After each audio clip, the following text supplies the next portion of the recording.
Friends, मैं काजल ठाकुर आप सभी का आपके अपने इस यूट्यूब चैनल में स्वागत करती हूँ। दोस्तों, आज हम पढ़ने वाले हैं मिक्स क्वेश्चन जो हमारी महिला परीक्षा भर्ती परीक्षा है उसके लिए बहुत ही महत्वपूर्ण साबित होंगे। और यह मिक्स क्वेश्चन हमारी यूनिट फर्स्ट पोषण और स्वास्थ्य संबंधित है। आइए देखते हैं दोस्तों आज के हमारे प्रश्न कौन से हैं। दोस्तों, आज का पहला प्रश्न है हमारा, हिंदू उत्तराधिकार अधिनियम 1956 के संदर्भ में सत्य कथन है। तो हिंदू उत्तराधिकार अधिनियम कब आया दोस्तों? 1956 का यह अधिनियम है। इसमें कथन हमें देखना है कि कौन सा कथन इस अधिनियम के लिए मतलब बात कही गई थी। पहला है दोस्तों, पुत्री को पुत्र के समान संपत्ति में अंश प्राप्त होता है। दूसरा ऑप्शन है हमारे पास में, मृत पुत्री के उत्तराधिकारों का संपत्ति में दावा समाप्त हो जाता है। तीसरा ऑप्शन दोस्तों हमारे पास में, पिता के मृत्यु के बाद उसके ऋण के अदायगी उसके पुत्र द्वारा नहीं की जाएगी। और चौथा ऑप्शन दोस्तों हमारे पास में, हिंदू उत्तराधिकार अधिनियम केवल हिंदू परिवारों के लिए ही लागू होता है। तो दोस्तों, इस जो सभी ऑप्शंस हैं उसमें सबसे सही ऑप्शन होगा हमारा पहला ऑप्शन, पुत्र को पुत्री के समान संपत्ति में बराबर मतलब अंश प्राप्त होता है। हिंदू उत्तराधिकार अधिनियम में पुत्री और पुत्र को समान संपत्ति अलग अलग मतलब बांटने का अधिकार प्राप्त है। पुत्रियों को भी साथ में शामिल किया जाता है संपत्ति में। आइए बढ़ते हैं अगले प्रश्न की ओर। अगला प्रश्न दोस्तों हमारा, किशोर न्याय अधिनियम 2005 में अनाथ से अभिप्राय क्या है? जो अधिनियम है हमारा दोस्तों, किशोर न्याय अधिनियम 2005 में आया था। इसमें पूछा है कि जो अनाथ है, अनाथ की परिभाषा क्या है? अनाथ मतलब क्या होता है, किसे कहा गया है अनाथ? पहला है, जो जैविक दत्तक माता पिता के बिना है। दूसरा है दोस्तों, जो जैविक माता पिता के बिना है। तीसरा ऑप्शन है हमारे पास में, जो जैविक संरक्षण के बिना है। और चौथा है दोस्तों, उपरोक्त में से सभी। तो दोस्तों, किशोर न्याय अधिनियम में अनाथ का अभिप्राय यह सभी है। हम उसे अनाथ कहेंगे जिसके दत्तक माता पिता के बिना हो, जो जैविक दत्तक माता पिता के बिना हो, जो जैविक माता पिता के बिना भी अकेला हो और जैविक संरक्षण के बिना भी हो। तो हम ऐसे बच्चे को हम अनाथ की श्रेणी में रखेंगे। नेक्स्ट क्वेश्चन दोस्तों हमारा, मानव शरीर के किस अंग को ह्यूमन बॉडी में शरीर का रासायनिक कारखाना किसे कहा जाता है? मानव शरीर की बॉडी में जो रासायनिक कारखाना है हम उसे किसे कहेंगे? पहला ऑप्शन हमारे पास में फेफड़े, दूसरा है यकृत, तीसरा है दोस्तों गुर्दे और चौथा ऑप्शन है हमारे पास में पेट। तो दोस्तों, हम शरीर का जो रासायनिक कारखाना है हम कहेंगे यकृत को। ऑप्शन नंबर बी जो है दोस्तों इस प्रश्न का सही उत्तर है। आइए बढ़ते हैं हम अगले प्रश्न की ओर। अगला प्रश्न है दोस्तों हमारा, दौड़ लगाते समय मनुष्य का रक्तचाप कैसा होता है? पहला ऑप्शन है हमारे पास में दोस्तों, मनुष्य का रक्तचाप बढ़ जाता है। दूसरा ऑप्शन है घट जाता है। तीसरा है दोस्तों ऊपर नीचे होते रहता है। चौथा है एक समान बना रहता है। तो दोस्तों, दौड़ लगाते समय जो मनुष्य का बीपी है, रक्तचाप है, वह कैसा हो जाता है? वह बढ़ जाता है। कैसा हो जाता है दोस्तों? बढ़ जाता है। इसलिए इस प्रश्न का सही उत्तर क्या होगा दोस्तों हमारे पास में? बढ़ जाता है, अर्थात ऑप्शन नंबर ए सही होगा। अगला प्रश्न दोस्तों, प्रतिजन ऐसा पदार्थ है जो, पहला ऑप्शन है शरीर का ताप कम करता है। दूसरा ऑप्शन है हमारे पास में हानिकारक बैक्टीरिया को नष्ट करता है। तीसरा है दोस्तों प्रतिरक्षा तंत्र को परिवर्तित करता है। और चौथा ऑप्शन है हमारे पास में विष के प्रतिकारक के रूप में प्रयोग किया जाता है। तो दोस्तों, प्रतिजन का जो ऐसा पदार्थ होता है जो क्या करता है, यह प्रतिरक्षा तंत्र को प्रवर्तित करता है। इसलिए इस प्रश्न का सही उत्तर होगा ऑप्शन नंबर सी, जो सही उत्तर होगा। प्रतिजन का यह पदार्थ है। अगला प्रश्न दोस्तों हमारा, बाल विवाह को रोकने के लिए आदेश देने की शक्ति न्यायालय को किस धारा के अंतर्गत है? अर्थात बाल विवाह को हम किस धारा के अंतर्गत रोका जा सकता है न्यायालय के द्वारा? यह धारा है दोस्तों न्यायालय में धारा 10। दूसरा ऑप्शन है हमारे पास में धारा 11, तीसरा है धारा 12 और चौथा ऑप्शन है धारा 15।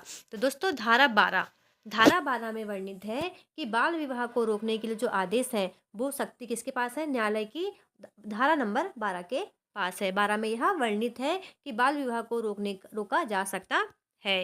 नेक्स्ट क्वेश्चन दोस्तों, कौन सी ग्रंथि हड्डियों और मांसपेशियों के विकास को नियंत्रित करती है? पहला ऑप्शन दोस्तों पैराथायराइड ग्रंथि, दूसरा है पिट्यूटरी ग्रंथि, तीसरा है दोस्तों अधिवृक्क और चौथा है थाइमस। तो दोस्तों, वृद्धि हार्मोन हम किसे बोलते हैं? वृद्धि जो ग्रंथि होती है जिसमें हड्डियां और मांसपेशियों को नियंत्रित करते हैं, तो यह है हमारी पीयूष ग्रंथि अर्थात पिट्यूटरी ग्रंथि। अगला प्रश्न दोस्तों हमारा, घरेलू हिंसा से महिलाओं की सुरक्षा अधिनियम 2005 के तहत मौद्रिक राहत किसके द्वारा आदेशित है? तो पहला ऑप्शन है हमारे पास में दोस्तों राज्य सरकार, दूसरा ऑप्शन दोस्तों केंद्र सरकार, तीसरा है प्रथम श्रेणी के मजिस्ट्रेट और मेट्रोपॉलिटन मजिस्ट्रेट के पास में, और चौथा है अधिनियम के तहत संरक्षण अधिकारी के पास में। तो दोस्तों घरेलू हिंसा अधिनियम महिलाओं की सुरक्षा का जो अधिनियम है 2005 में आया था, इसमें मौद्रिक राहत है यह प्रथम श्रेणी के मजिस्ट्रेट, ऑप्शन नंबर सी, प्रथम श्रेणी के मजिस्ट्रेट और मेट्रोपॉलिटन मजिस्ट्रेट को यह आदेश कर सकते हैं। नेक्स्ट क्वेश्चन दोस्तों, पाचन क्रिया में प्रोटीन निम्नलिखित में से किस पदार्थ में बदल जाता है? तो दोस्तों पाचन की क्रिया में प्रोटीन किस रूप में बदलता है? पहला ऑप्शन है हमारे पास में वसा के रूप में, दूसरा है दोस्तों ग्लूकोज के रूप में, तीसरा है एमिनो अम्ल के रूप में, और चौथा है शर्करा। तो दोस्तों आपको याद रखना है प्रोटीन जो है वह किस में बदल जाती है? तो वह अमीनो अम्ल में बदल जाती है। अगला प्रश्न दोस्तों हमारा, पेट में भोजन को पचाने के लिए निम्नलिखित में से किसकी खास आवश्यकता होती है? पहला हवा, दूसरा ऑप्शन है हमारे पास में पानी, तीसरा है एंजाइम, और चौथा है खनिज। तो दोस्तों भोजन को पेट में पचाने के लिए सबसे ज़्यादा आवश्यकता किसकी होती है? तो इसकी आवश्यकता होती है हमें एंजाइम की। एंजाइम के द्वारा ही हम भोजन को पचा सकते हैं। अगला प्रश्न है दोस्तों हमारा, बच्चों के लिंग निर्धारण के लिए उत्तरदायी क्रोमोसोम होता है? पहला ऑप्शन है हमारे पास में पिता का, दूसरा माता का, तीसरा होता है दोस्तों, तीसरा दिया है हमारे पास में माता व पिता दोनों का, और चौथा ऑप्शन है इनमें से किसी का नहीं। तो दोस्तों बच्चे का लिंग निर्धारण के लिए उत्तरदायी क्रोमोसोम होता है, तो वह होता है पिता का। पिता में कौन से लिंग गुणसूत्र पाए जाते हैं दोस्तों? इसमें पाए जाते हैं XY और माता में XX। इसमें X होता है लड़की, यदि XX क्रोमोसोम होगा तो वह लड़की होगी, और XY होगा तो वह क्या होगा? लड़का होगा। अगला प्रश्न दोस्तों, दांतों से खून का गिरना किस विटामिन की कमी के कारण होता है?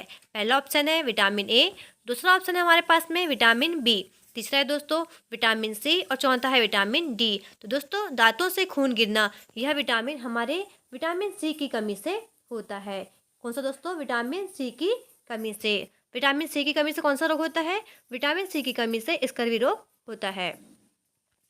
अगला प्रश्न दोस्तों हमारा, गर्भाशय में शिशु के विकास की जानकारी हेतु किसका प्रयोग किया जाता है? पहला ऑप्शन है एक्स किरणें, दूसरा है दोस्तों गामा किरणें, तीसरा ऑप्शन है हमारे पास में अल्ट्रासाउंड, और चौथा है दोस्तों अल्ट्रावायलेट। तो दोस्तों अल्ट्रासाउंड के माध्यम से हम गर्भस्थ शिशु के विकास की जानकारी प्राप्त कर सकते हैं। ऑप्शन नंबर सी इस प्रश्न का सही उत्तर है। अगला है दोस्तों, मानव नेत्र में उपस्थित रेटिना विभेद के लिए उपस्थित होते हैं। कौन उपस्थित होता है दोस्तों? पहला ऑप्शन दिया है कोन्स, दूसरा है रॉड्स, तीसरा है कॉर्निया, और चौथा है कोरायड। तो दोस्तों मानव नेत्र में उपस्थित जो रेटिना है उसमें विभेद के लिए हमारी आंखों में कोन्स पाए जाते हैं। क्या पाए जाते हैं दोस्तों? कोन्स। हम इसे शंकु के नाम से भी हम जानते हैं। अगला है दोस्तों, ट्रैकोमा रोग शरीर के किस भाग को प्रभावित करता है? पहला है दोस्तों फेफड़ा, दूसरा है हमारा ऑप्शन आँख, तीसरा है वृक्क, और चौथा है प्लीहा। प्रश्न का सही उत्तर है दोस्तों आँख। ट्रैकोमा जो रोग होता है वह शरीर की हमारी आँखों को प्रभावित करता है। किसको दोस्तों? हमारी आँखों को प्रभावित करता है ट्रैकोमा रोग, आप याद रखिएगा। अगला प्रश्न दोस्तों, पीलिया रोग किसकी अधिकता के कारण होता है? पहला ऑप्शन है हमारे पास में इंसुलिन, दूसरा है दोस्तों बिलिरुबिन, तीसरा है गैस्ट्रिक जूस, और चौथा है ग्लाइकोजन। तो दोस्तों पीलिया रोग किसकी अधिकता के कारण होता है? तो यह होता है बिलिरुबिन के कारण होता है। बिलिरुबिन की मात्रा यदि अधिक हो जाती है तो उससे कौन सा रोग होता है? पीलिया रोग होता है। अगला प्रश्न है हमारे पास में दोस्तों, माँ के दूध से शिशु को सबसे महत्वपूर्ण पदार्थ क्या मिलता है? पहला ऑप्शन है हमारे पास में वसा, दूसरा ऑप्शन है हमारे पास में प्रोटीन, तीसरा है दोस्तों एंटीबायोटिक्स, और चौथा है एंटीबॉडीज। तो दोस्तों आपको याद रखना है माँ के दूध बच्चों को 6 मंथ तक पिलाना चाहिए कंटिन्यू। और दोस्तों माँ के दूध में जब कोलोस्ट्रम बनता है 3 दिन, तो उसमें जो IgA जो बॉडी होती है वह एंटीबॉडी होती है। क्या होती है दोस्तों? एंटीबॉडी। तो अधिकांशतः माँ के दूध से शिशु को क्या मिलती है? एंटीबॉडीज मिलती है। इसलिए 6 माह तक बच्चों को माँ का दूध ही पिलाना चाहिए। अगला है दोस्तों, निम्नलिखित में से कौन सा वायरस द्वारा नहीं होता है। हमें ऐसा रोग देखना है जो किस कारण नहीं होता है, वायरस के द्वारा नहीं होता है। पहला है हाइड्रोफोबिया, जिसे हम रेबीज के नाम से भी जानते हैं। दूसरा दोस्तों मेनिनजाइटिस। तीसरा है हमारे पास में हर्पीज। और चौथा है हमारे पास में एथलीट फूट। तो दोस्तों वायरस से जो बीमारी नहीं होती है वह है एथलीट फूट। यह होती है कवक के द्वारा। किसके द्वारा? कवक से यह बीमारी होती है। अगला प्रश्न है दोस्तों, हमारे शरीर में कार्बोहाइड्रेट के पाचन के लिए कौन सा एंजाइम उत्तरदायी है। पहला है हमारे पास में पेप्सिन। दूसरा है दोस्तों ट्रिप्सिन। तीसरा ऑप्शन है न्यूक्लियस। चौथा है एमाइलेज। तो दोस्तों प्रोटीन के पाचन के लिए उत्तरदायी एंजाइम जो है वह है हमारा एमाइलेज। और पेप्सिन जो होता है यह हमारे प्रोटीन के पाचन के लिए यह एंजाइम उत्तरदायी होता है। और कार्बोहाइड्रेट के लिए एमाइलेज यह उत्तरदायी एंजाइम है। आइए बढ़ते हैं अगले प्रश्न की ओर। अगला प्रश्न हमारा है, उंगली में सुई चुभने से चोट के लिए प्राथमिक उपचार क्या करेंगे। यदि किसी व्यक्ति को उंगली में सुई चुभ जाती है, उससे ब्लड निकलने लगता है, तो हमें सबसे पहले प्राथमिक उपचार कौन सा करना चाहिए। पहला है दोस्तों घाव को दबाए। दूसरा है दोस्तों घाव को डेटॉल और पानी से धोए। तीसरा है दोस्तों घाव पर बीटाडीन लोशन लगाएं। और चौथा है मुंह में उंगली डालें और चूसे। तो दोस्तों इस प्रश्न का सही उत्तर है हमारे पास में, इस प्रश्न का सही उत्तर है दोस्तों ऑप्शन नंबर बी। क्या है दोस्तों? Option number B. यदि ऐसा कुछ होता है तो हमें सबसे पहले प्राथमिक उपचार यह करना चाहिए कि घाव को हमें जो है डेटॉल से धुलना चाहिए या पानी से धुलना चाहिए। डेटॉल और पानी से धुलना चाहिए सर्वप्रथम।